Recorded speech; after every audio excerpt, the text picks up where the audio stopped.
Day on May 23rd at 12 noon. Would you call the roll, please? Stevens. Agee. Here. Herron. Here. Maynard. Here. Hall. Winteringer. Here. Smith. We have a quorum. We do have a quorum. Before we get into this, I just want to say something to this group. And this is not going to be an easy thing, some of the issues that we're facing here. With debris, I mean, I have been out visiting, and I visited our commissioner's house, and the trees that are so huge, a backhoe can't even push them. And this is going to be a long process here, and as we work through it, we all have to be patient with each other, and we all have to get the assistance where we can, and everybody, I guess what I call circle our wagons, and figure out how we can get through this, because we need help, by many people on this debris. And yet, as I've been visiting these homes, some people don't have insurance. An elderly couple out on the lake, I just was almost in tears, and their roof's gone and things like that. So it's going to take a while, but we're fortunate that people are coming to us and wanting to offer assistance. But we all are going to have to be a little patient for that assistance to get into effect and take over. And I also want to say, I wish I hadn't been so close to this deal, but I am, and I have watched our staff, and I've watched our city manager, and I've watched Don, I've watched the fire department, the police department, everybody on this staff has just done a magnificent job considering what we've been through.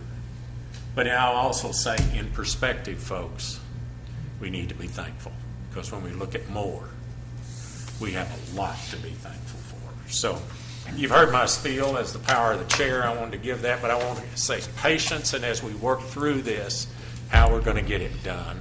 And let's do it. So item number 1 is discussion, consideration, and possible action on a resolution to accept FEMA Corps of Engineer emergency debris removal contract through Oklahoma Department of Emergency Management. Brian, is that Don? Okay, whatever. We're going to ask the commission to pass number 1 out with no action, but I want to give you guys a report on what's going on, and all the way up into and including why we came up with that decision. Simply put, we had to deal with the initial issues of response and recovery. Then we needed to deal with getting folks back to their homes.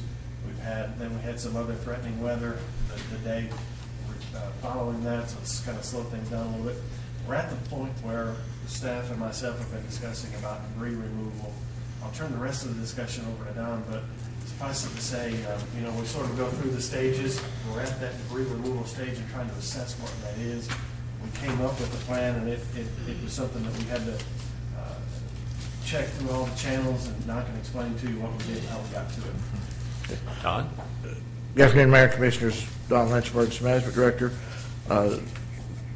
To pick up from where the city manager left off, we had a company that came in yesterday afternoon and informed us of an option that would be available to assist the city and the county as well with the debris removal process. And there, as the mayor has noted, there's a lot. A lot's not even a good word to caveat at all. It's just unfathomable amount of wood debris and other construction and demolition debris that's out there in our community and adjoining that we have to deal with, and we want to try to get that taken care of and to help the people who are affected clear their properties as much as possible and get that removed and taken care of so we can get on with the business of recovery.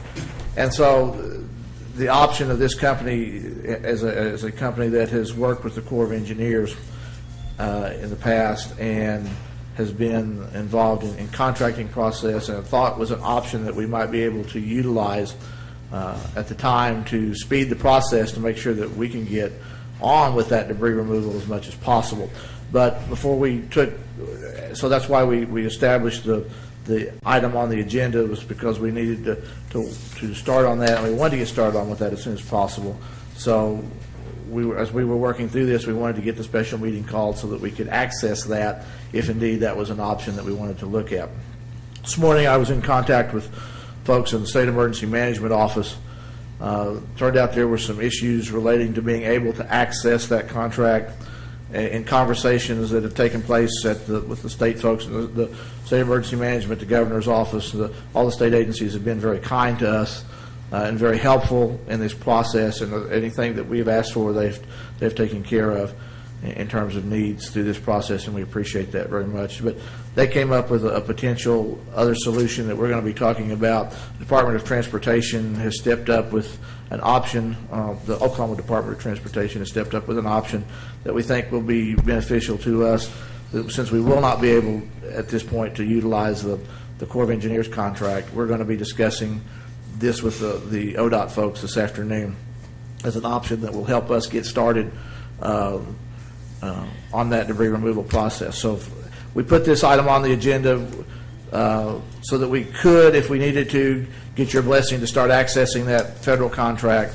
We are not going to be able to access the federal contract at this time, so there is no action needed for that. But we are going to work with ODOT and our partners in the state to start getting that debris removed as fast as possible. County commissioners are also interested in looking at this, and they've been offered a lot of help from the neighboring county commissioners, and they are setting up their plans and processes as well, so in the areas in the county that were affected that are co-located to the city. So we're working very much in a coordinated effort to help with that. So I will pause there and see if you have any questions. I have a couple of questions. I don't know, I've talked to several different people here at the city. Do you see us down the road waiving the burn fee? Yes. And getting that, Yes. will that be action? Yes. Like we can't really add it That's- to our next commission, can we? Because we just recessed that agenda. How will we act on that? We're going to have a special meeting attached to our regular meeting. Okay, to take okay. care On of To Tuesday take night, care of take care of these extra things that Yes, have come up that will yes. help them. Yes. Okay, I was just. So those curious. around the lake who do want to have small piles that they can burn, stuff like that. We are asking those people, even though we're waiving the fees, we still would like for them to contact the fire marshal's office, and Right. the fire chief will back me up on that. And he's coming up to address that, I think. Okay, you're going to come up with some guidelines so Yes, that we because can get because that we want to make sure that dispersed on? we don't do any further harm, and that Exactly. we don't get calls because somebody sees a fire and we run a bunch of fire trucks out there, but I'll Great. let him explain that for Okay, us. great. Mr. Mayor, if I might address that, in an effort to assist with the enormous amount of debris in the aftermath of the recent tornado, at the fire department would like to allow burning of brush under normal guidelines based on our permits. We will, however, be waiving the normal fees for this, for those individuals that are in need of burning tornado debris. We have several numbers that they can call and reach people. If it is absolutely mandatory that these people follow the guidelines that we have, and they're stated on each one of our permits that they will receive.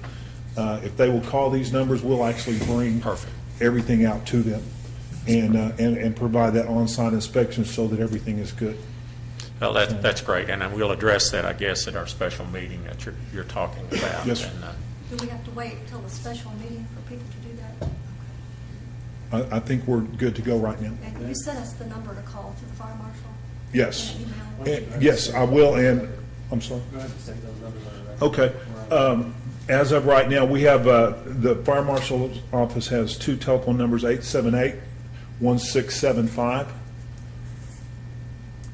and 878-1676.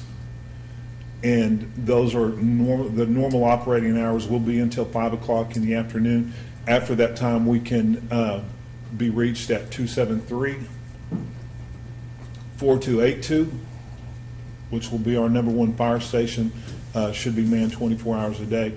Or they can call the dispatch center if they need to, and that will just simply be relaying a message to us, but that will be 878-1698. No, do not call Yeah, 911 do for a not permit. call 911, Thank you. please. Yeah, unless you're, You need the truck. yes, you're at the fire's burning up your house or something. And again, I would like to reiterate the fact that there are requirements or guidelines that are on each one of these permits, and these things must be followed. The Department of Environmental Quality says the only thing we can burn in the state of Oklahoma is vegetation products, such as tree limbs or trees. We're not to be burning sawn wood, shingles, or anything like that. Linda, excuse me, Commissioner Agee, will you be able to maybe share that with the people in your lake association out there Yes. of what the guidelines are and things, As huh? soon as I can get access to the computer, going to have my Okay, email address. okay.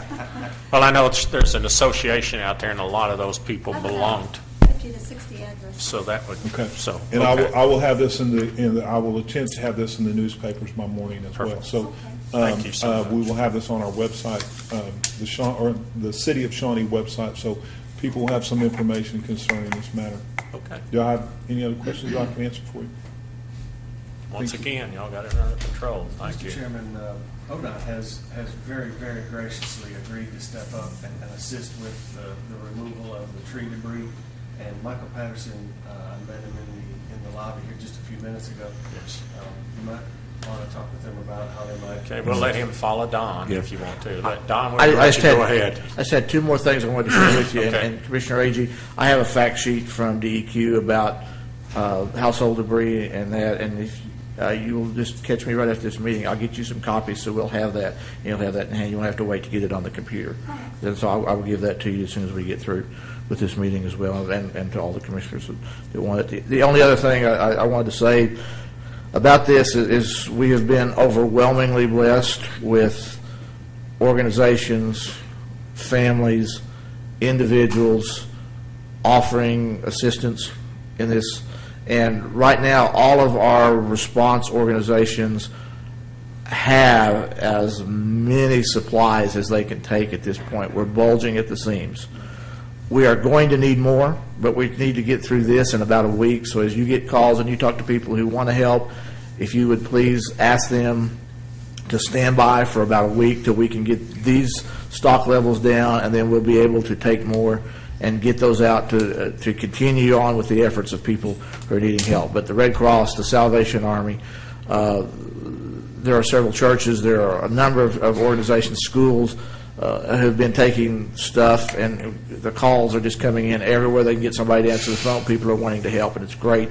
We're just saturated at this point, so please stand by for a week, and then let's do this in phases where we can get it used the way we need to. And that's all. The only other thing I had on that, if you have any other questions for me, or then Mr. Richardson's available, so I'll let him come on. Okay, I'd like to ask we're honored to have, I will tell you this, Michael Patterson, who is the director of ODOT, and along with him is Casey Shell, the director of operations. And for you to take and come down here and immediately visit with us, we're honored that you would come, and thank you for that. But please come on up and see if you have anything to say or what. We'd love to hear some of your thoughts. Or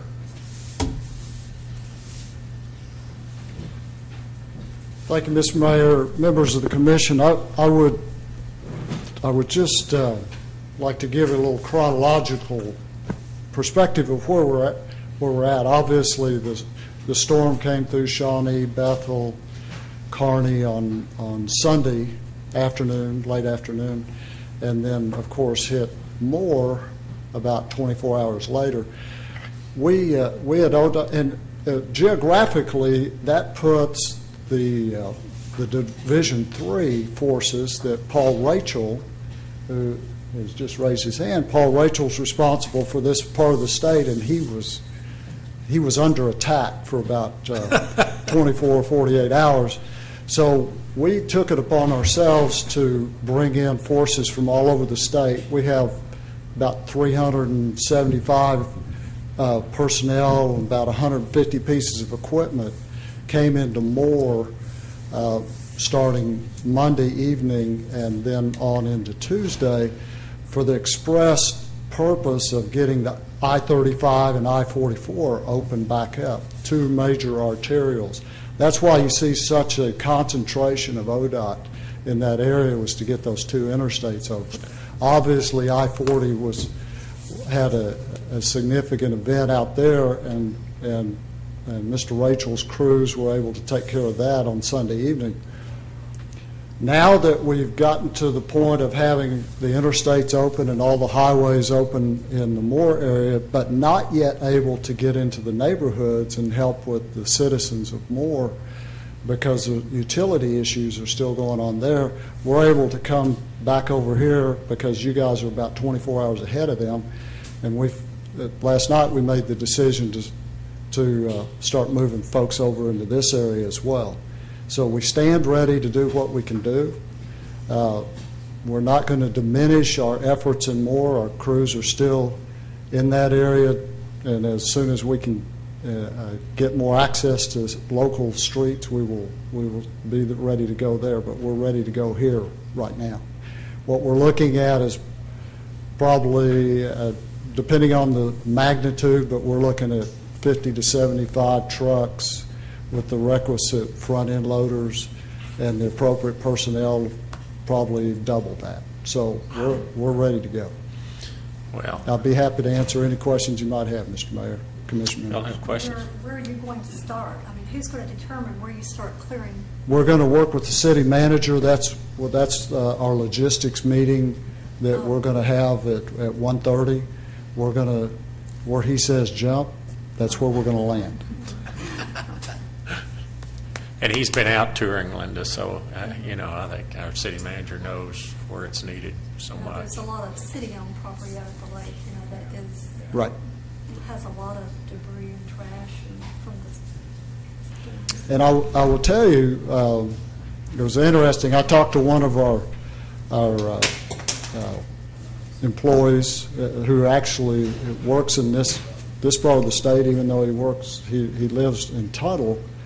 He was telling me they were out raking yards and right of streets and just picking up anything we could pick up in terms of debris. There's fallout, as you guys have experienced. There's fallout beyond where the location, the impact area is. And so that's what we're working on now, working toward the center, again, as we can get into the Okay, area. let me ask a question, Brian, and of our city manager and them. If we're going to be able to burn, and let's just say, I use Linda's house because my house is not out there, and she's got all these trees. Are they maybe thinking they can get them in a pile on that property, and then we can burn that later? Is that what y'all are discussing, or how this might work? We're going to figure out the logistics and all of that. Okay. All right. That's fine. I'll let y'all handle it. I was just kind of curious We'll about work that. with the staff that's been out there clearing the right-of-ways and look at some of the more, we'll prioritize this afternoon. I don't actually have an answer for your question just yet. Well, I want you to know, on behalf of the citizens of Shawnee and you, Mr. Shell, and you, Mr. Rage, we appreciate you coming to our city and going to help us out. And, you hear all these stories about big government and all this kind of stuff and how bad it is. Well, the state government here is offering to help, and we do.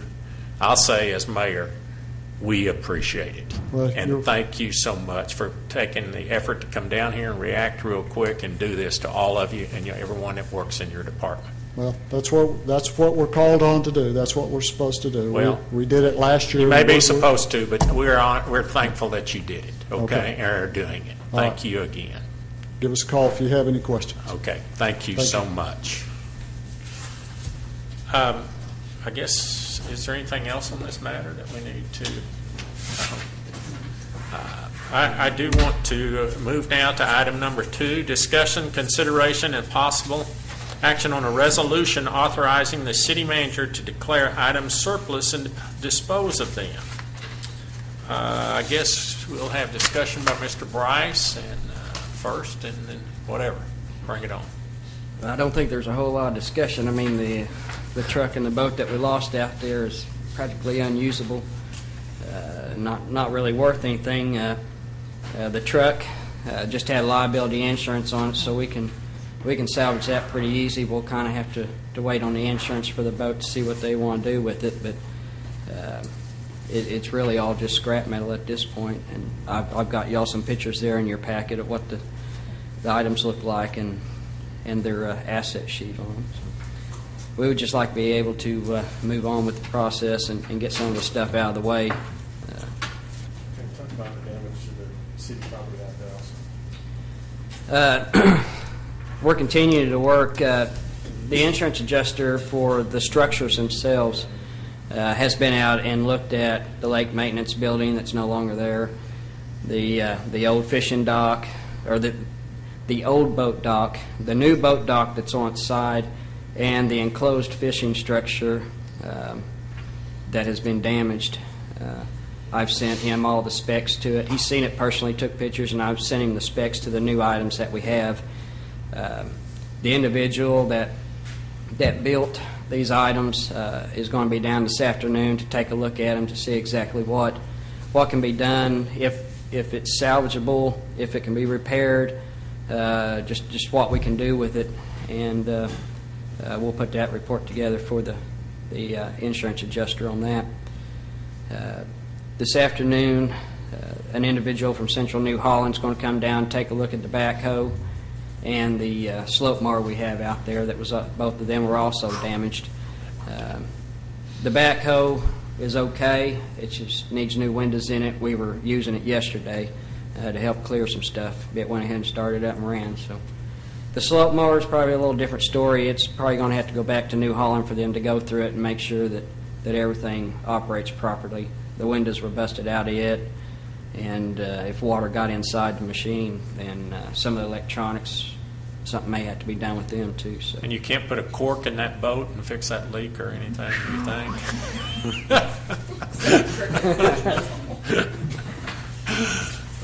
But, at this point, we do have both boat ramps at Lake Number 1 shut down just for the fact that there are no boat docks. If you was to put a boat in there and want your family out on it, there's no way for them to get on it unless they rode the boat into the water. And plus, we don't know what kind of obstructions are floating out there in the water, what landed in the water. We haven't been able to get out there to assess that. We've also got the park over on the dead end of Lake Road, Isaac Walton's, which the camp area is in, closed down because we had 25-plus trees go down in there, and we've been clearing that. There's still some power issues with that also. Questions, guys? No? Well, Mr. Manager, do you have any? I want to point out to you, on your resolution, although it specifically surpluses these 3 items, there's also some authority in there that for the manager, if he runs across other things as we're going out there, Sure. to go ahead and get rid of those. So this is all limited to the duration of the proclamation of the emergency. Once that's over, then we'll go back to normal Okay. procedures or further extend some parts of it as need be. Mr. City Manager, do you have anything you want to add? Thank you, James. No, sir. Thank you very much, James. We've already identified, we're looking at boats so that in case we do have folks out on the lake so that we can patrol it. We've had a gracious offer of a resident out there that will let us use his boat in the short term. The response to this particular disaster from our standpoint has been excellent. Everybody from law enforcement to civilian personnel have really, really reached out, and from us at the city that operate these scenes, we really, really thank everybody for their pitching in. As far as the things go, they're just things. That's We can right. replace them. That's right. So That is so true. We're glad that although there was still loss of life that was unfortunate, we're really glad that it's all that it was and that everybody's safe. Okay, the chair, I guess, will entertain a motion to. We have a motion. Okay, and a second. Do you need to read anything, or we're okay just on this? Okay, so call the roll, please. Harrod. Aye. Agee. Aye. Maynard. Aye. Winteringer. Aye. Motion carries. I would also like to recognize in this room FEMA. They have set up shop out at the expo. I went out there this morning and visited with them, and I just want the public to know how blessed we are to have them here. I wish they weren't here, by the way. If we have to have this, then we're glad you're here. But I also want people to understand that after visiting with them today, if you have damage from the storm, you need to go and either go out here to them or go on the 800 number or whatever it is, go on the internet and register so that you can get a FEMA number, so that down the road you don't know what needs to be done or something. These people are here to help, but they can't help if they don't know where they're needed, is what I'm hearing. So, Linda, the people out on the lake that are without a home and things like that, their roof went off, had no insurance, and there's just all kinds of things. But these people are really here and so willing, wonderful people, to help our community out that way. So let's all keep that in mind, that they have an office out there on the internet, they have phone numbers, and if we feel like in our travels we need to get them to go visit somebody or something, we need to reach out to them, I think, because a lot of people just don't know about that. We think that everybody should know about FEMA, and things like that and what they offer. Well, they're here to serve, so let's all keep that in mind when we get the phone calls, whatever we get. And thank you for what you're doing for our community, too. Any other thing? If not, I'll entertain a motion to adjourn. Okay. Cheers. Second. Have a motion and a second. We don't need to call a roll. I'll adjourn. Thank you. Thank you all for coming. Thank you.